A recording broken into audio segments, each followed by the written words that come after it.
নমস্কার বন্ধুরা, ঝর্ণা ঝুমা কিচেনে সবাইকে স্বাগত। আজ আমি মাছের মাথা দিয়ে কুমড়ো, আলু, ঝিঙে, পটল দিয়ে একটা রেসিপি তৈরি করব। তো সেই জন্য দেখেন এখানে সবজিগুলো কেটে আমি পরিষ্কার করে ধুয়ে নিয়ে নিয়েছি আর এক পিস মাথা নিয়ে নিয়েছি। তো মাথার মধ্যে এখন নুন হলুদ মাখিয়ে নেব। দিয়ে দিলাম হলুদ গুঁড়ো আর দিয়ে দিলাম নুন। কড়াই গরম হয়ে গেছে, দিয়ে দিলাম আমি সর্ষের তেল। তেল গরম হয়ে গেছে, এখন মাথার মাথাটা আমি ছেড়ে দিচ্ছি। মাছের মাথাটা এখন একটা ভাজা হয়ে গেছে, এখন অন্য সাইড ভেজে নিচ্ছি।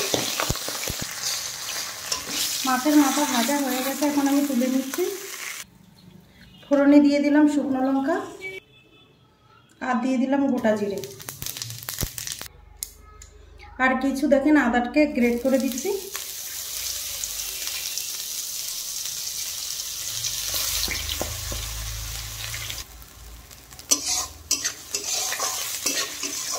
আদা দেখুন ভাজা ভাজা হয়ে গেছে, এখন আমি এর মধ্যে কুমড়ো আর আলুটা প্রথমে একটু ভেজে নেব। নেড়ে চেড়ে ভালো করে ভেজে নেব একটু প্রথমে।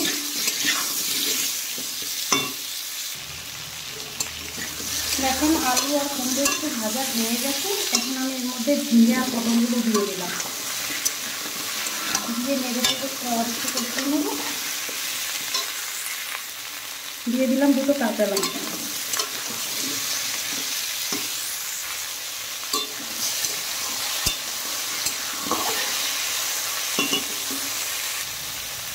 টেস্ট হিসাবে নুন দিয়ে দিলাম।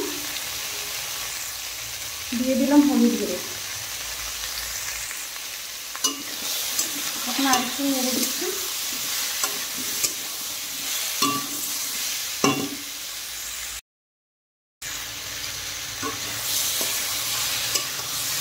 দেখুন সবজিগুলো কিন্তু ভালো করে ভাজা হয়ে গেছে, এখন আমি ভেজে রাখা মাছের মাথাটা দিয়ে দিলাম। দিয়ে আরেকটু নেড়ে দিয়েছি আর দিয়ে দেবো খুব সামান্য জল।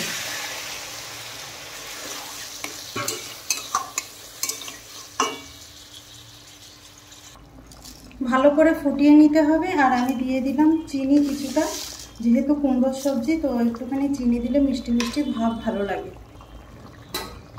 এখন আমি উপর থেকে ঢেকে দিচ্ছি। ঢাকনা উঠিয়ে এখন দেখে নেব। নেড়ে চেড়ে দেখেন মাথাটা একটু ভেঙেও দিচ্ছি।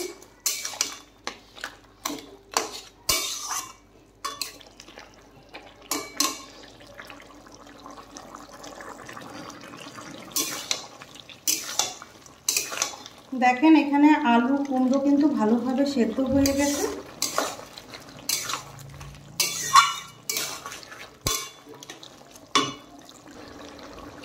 দিয়ে দিলাম এখন ভাজা জিরে গুঁড়ো আর একটু দেখেন নেড়ে দিচ্ছি। দেখেন তৈরি হয়ে গেছে। আর আপনারা চাইলে কিন্তু শুকিয়েও নিতে পারেন, আমি এইরকম একটু মাখা মাখা ঝোল রাখছি।